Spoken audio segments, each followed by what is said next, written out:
What up, y'all? It's your boy Dre. And this girl Cash. Back with another video. Yes, we are. Y'all see we got Mr. Ballin. What creatures brutally attack these men in the forest? Once again, forest. We always say about the forest. These forest stories getting crazier and crazier. Going on. You say what? Cryptids or something. We about to find out. Make sure y'all subscribe to the channel if y'all new. Let's get into it. We're going to look at 2 spooky stories about people's run-ins with terrifying creatures. But before we get into those stories, if you're a fan of the strange, dark, and mysterious delivered in story format, then you come to the right place because that's all we do and we upload once a week. So if that's of interest to you, please take the like button out to pet some furry, cute animals at the zoo, but instead of taking them to the zoo, take them to pet a pack of wild, hungry hyenas and stack their pockets full of hot dogs. Also, please subscribe to our channel and turn on all notifications so you don't miss any of our weekly uploads. And also, I am on tour right now, so be sure you follow me on Instagram. My Instagram handle is just Mr. Ballin, where you will see all the behind-the-scenes magic of us being on tour. It's really good. Again, Instagram, Mr. Ballin is my handle. Check it out. Live storytelling. Okay, let's get into today's stories.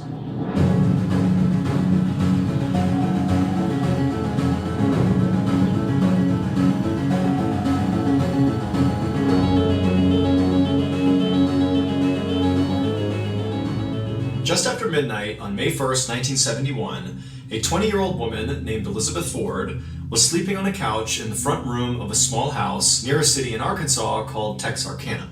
Elizabeth and her husband Bobby were staying at the house with Bobby's brother and his wife, who owned the house. Bobby and his brother were still both awake, and Elizabeth could hear them talking in the kitchen quietly. The house was surrounded by woods and swampland, and Elizabeth had opened up a window above the couch, so a breeze was blowing in. Now, usually, she slept really well with the sound of the woods in the background, but tonight she was tossing and turning. And this was because, as she lay there trying to sleep, she became very aware of a unique sound coming from outside that was not the sound of, the trees blowing in the wind or the insects buzzing. This was something else. It was a slow creaking sound, and at first, it kind of sounded like it could be out in the woods somewhere.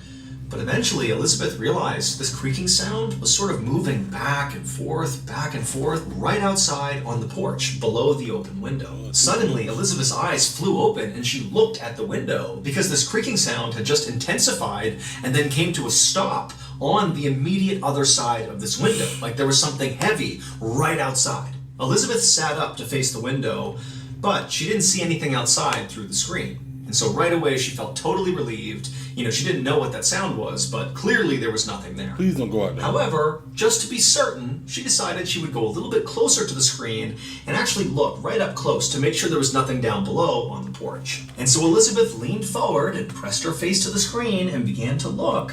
And as she did, this dark figure down below suddenly rose up and completely blocked out the window. And Elizabeth's looking at it, having no idea what it is. And before she could do anything, this huge thing slashed at the screen, and this big reddish furry brown paw with razor-sharp claws cut through the screen and nearly cut Elizabeth's face. Dang. Elizabeth screamed and practically fell over, and this dark creature outside turned and bolted and disappeared. And then a moment later, Elizabeth's husband Bobby and his brother came running into the room, asking what was going on. Elizabeth was so shocked at what she had just experienced that all she could say to her husband was, "It's a bear! It's a bear!"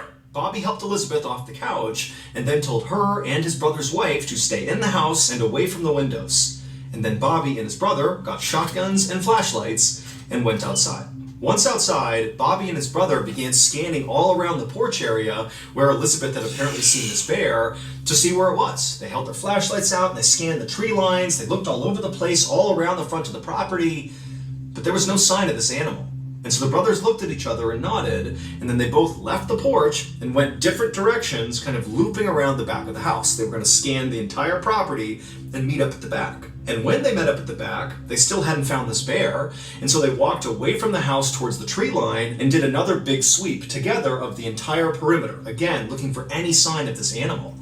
But there was nothing. And so after a while of circling the property, the brothers decided that, this bear must have just run off. And so Bobby and his brother returned to the porch to figure out their next move. Both Bobby and his brother were hunters, and they knew that usually the best thing to do with the bears that roamed this area was to leave them alone. I mean, these bears could grow to be 500 pounds, and if they were provoked, they could run at 35 miles an hour. And so generally, you just stayed away from these things, and they'd leave you alone too. However, as the brothers were sitting there talking through what had happened that night, they both said, it definitely seemed like this bear was different. I mean, apparently it was aggressive enough to come right up to the house, unprovoked, and reach in and swipe at Elizabeth, which obviously was not normal bear behavior. And so, to Bobby and his brother, this meant that they really couldn't just leave this bear alone.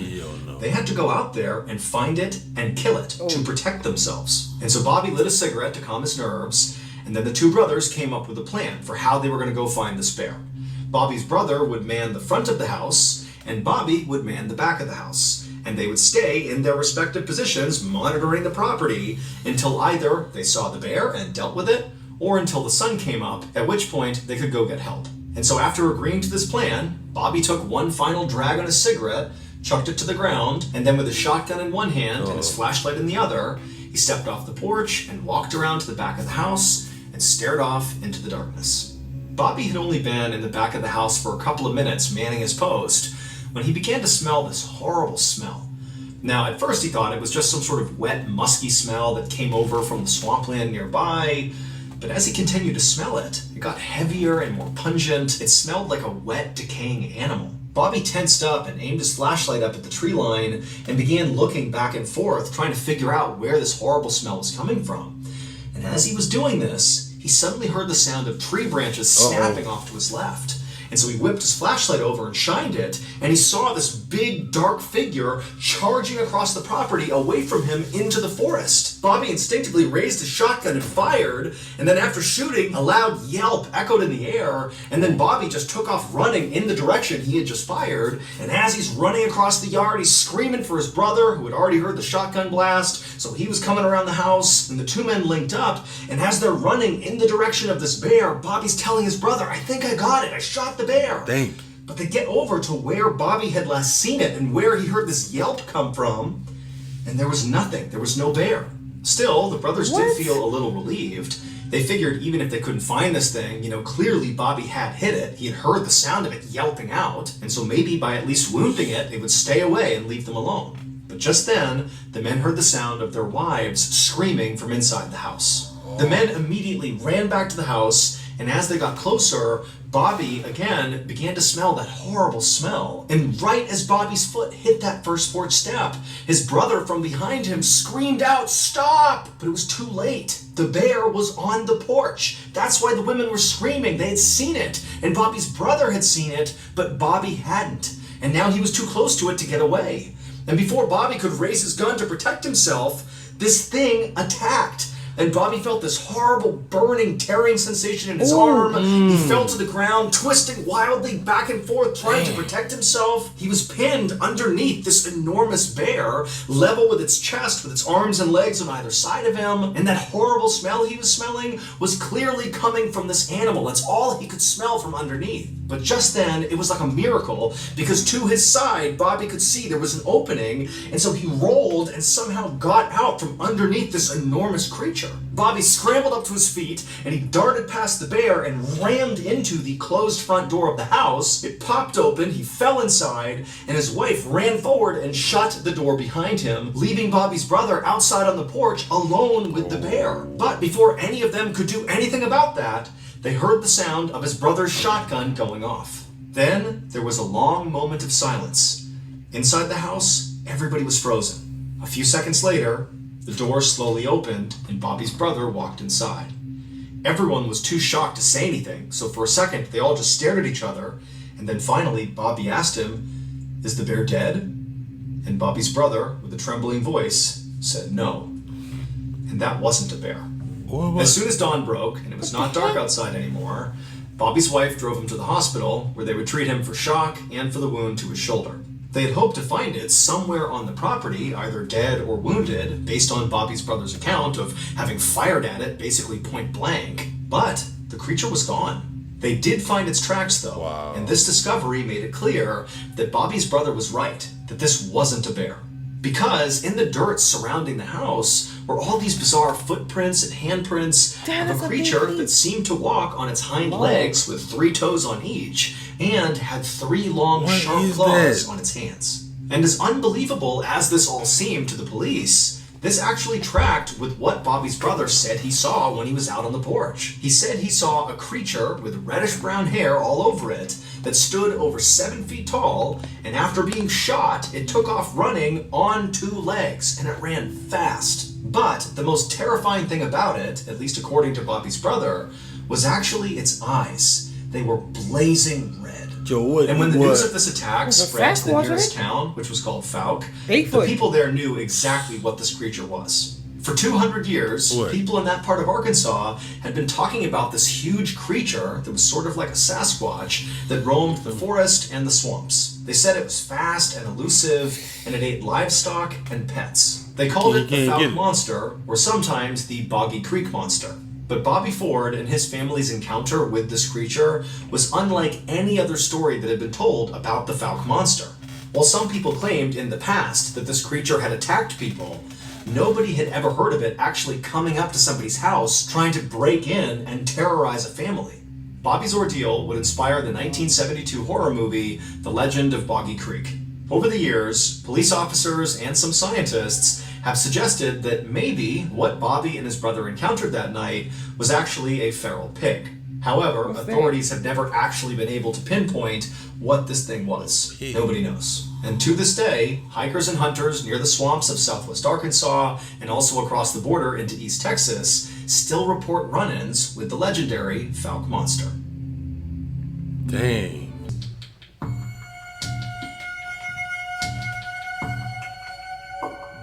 On the evening of August 1st, 2015, a 20-year-old man named Fraser Beloyi walked alone down a main road toward his village in the South African province of Limpopo.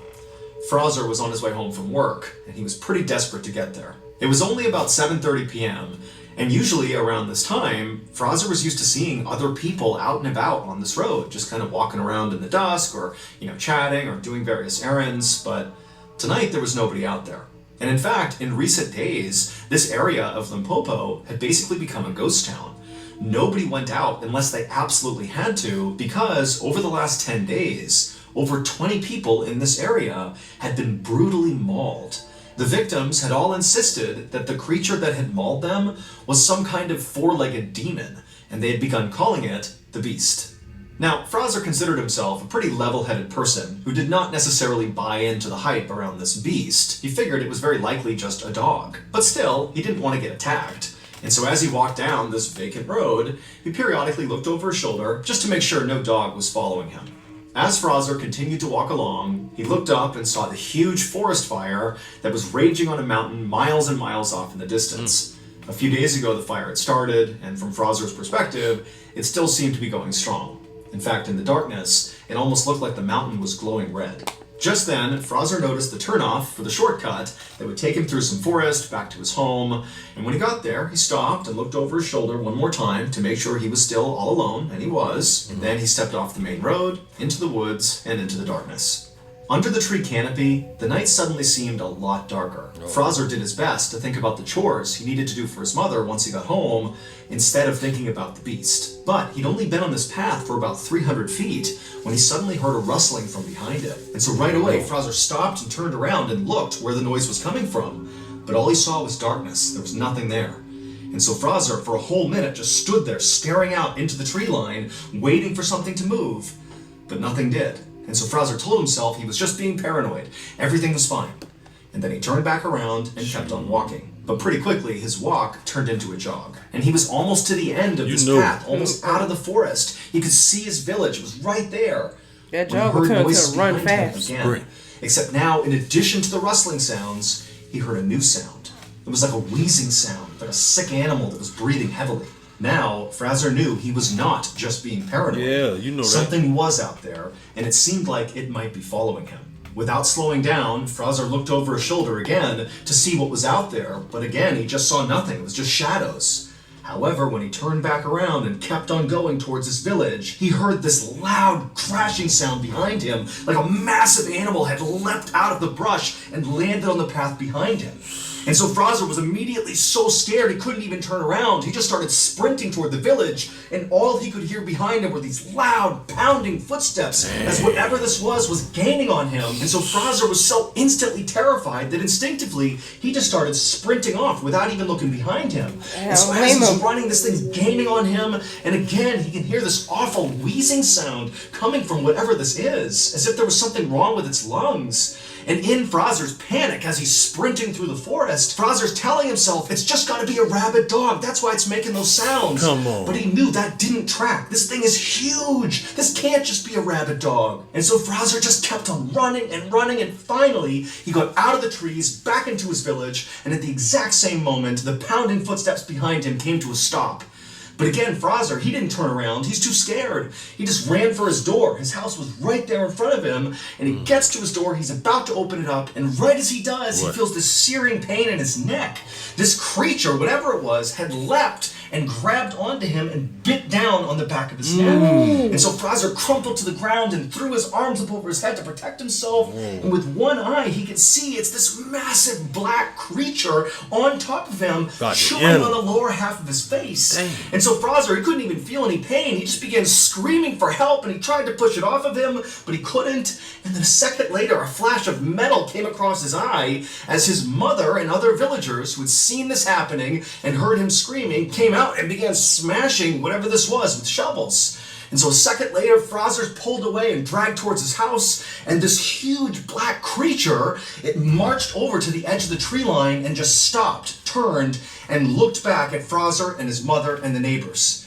And Fraser, as he's sitting there in total shock, he can tell that whatever this thing is, this enormous dog-like creature, this had to be the beast. That's what just attacked him. And in this moment, Fraser realized, this creature may have the shape of a dog, but it was not a dog. South Africa has its share of wild dogs, jackals, and hyenas, and typically they're multicolored and fairly small, and this thing was jet black, pitch black, and gigantic. And when this thing first started chasing Fraser, he'd had that panicked thought that maybe it was a rabid dog. But rabid animals are typically lethargic and confused. And this thing that was 15 feet away from them was absolutely alert and calm. The only thing sick about it was that horrible wheezing sound it would make as it breathed. And as Fraser and his mother and the neighbors just stood there staring at this thing, this creature just continued to stare back at them with piercing eyes. And its eyes were not normal. These were not like animal eyes or dog eyes. They were too small and set at the wrong angle. And there was real sentience behind them. They were human eyes. Just then, Fraser's mother grabbed Fraser and yanked him, kind of jerking him back to reality, and he scrambled to his feet, and he and his mother and the two neighbors, they took off running back into their respective homes. All the while, this creature just sat there on the edge of the forest, staring still in the direction of Fraser and his home. Once inside of Fraser's house, his mother immediately dialed the emergency number to tell the police about what had just happened, but the police told her they were not going to send people out there to deal with some dog. And so Fraser's mother decided she would just treat her son's wounds on her own until this dog-like creature had left, and then once it had, she would get him a ride to the hospital. However, as Fraser and his mother stared out the window at this creature, it didn't leave. It just sat there staring back at Fraser and his mother with these hideous human eyes for hours and hours. Finally, in the morning, it was gone. The attack on Fraser was the last straw for the people of his village. They believed the creature that had bit his face was the demon beast that had hurt so many other people. And so the elders of Fraser's village came up with a plan of how to deal with this beast. And so a few days after the attack on Fraser, this group of elders went off on a journey up into that mountain that Fraser had seen off in the distance that had that huge forest fire on it. And they were there for 2 whole days before returning to the village and telling everyone that they had successfully performed a ritual that had appeased their ancestors, and so hopefully now the attacks would stop. And sure enough, they did. They did not see the beast again. At least 40 people in Limpopo had encountered the beast at some point, either because they were attacked or they helped fend it off, like the neighbors did with Fraser. But because this beast was never caught, and it did stop attacking the village and just kind of disappeared, nobody ever actually figured out what it was. To this day, people in Fraser's village maintain that this creature was a demon and that it came down from the burning mountain. because every person, including Fraser, who had encountered this beast, noted its wheezing, heavy breathing, as if its lungs had been damaged by smoke. In all, at least 40 people in Limpopo encountered this beast, either because they were attacked or they helped fend it off. But because it was never caught, there is no definitive proof of what it actually was. Something was attacking them. Something. That was crazy. Yeah, something was attacking them. Something, boy. And they said they went out and did a ritual for the ancestors, can I guess make it stop, and it stopped. It stopped. What? I don't know what that was. What was it for real? Human eyes and wheezing like wheezing like something's wrong with the lungs or something in your lungs. Both of those stories is crazy though. Yeah, boy. You seen his face? Yeah, I saw his face. Tell you, them crazy things in the forest, y'all. What? Them crazy things in the forest. How y'all feel about that story? Make sure you drop it down below. Make sure you throw a thumbs up on the video as well. Share it with your friends. That was what creatures brutally attacked these men in the forest. And I still want to know what were they? Right, both of them. Because they still out there, probably. Right. They had babies or something. You think so? I don't know if they had babies and keep it going. You know, somebody will know. Right. We appreciate y'all. We'll catch you on next video, y'all. Catch y'all next one.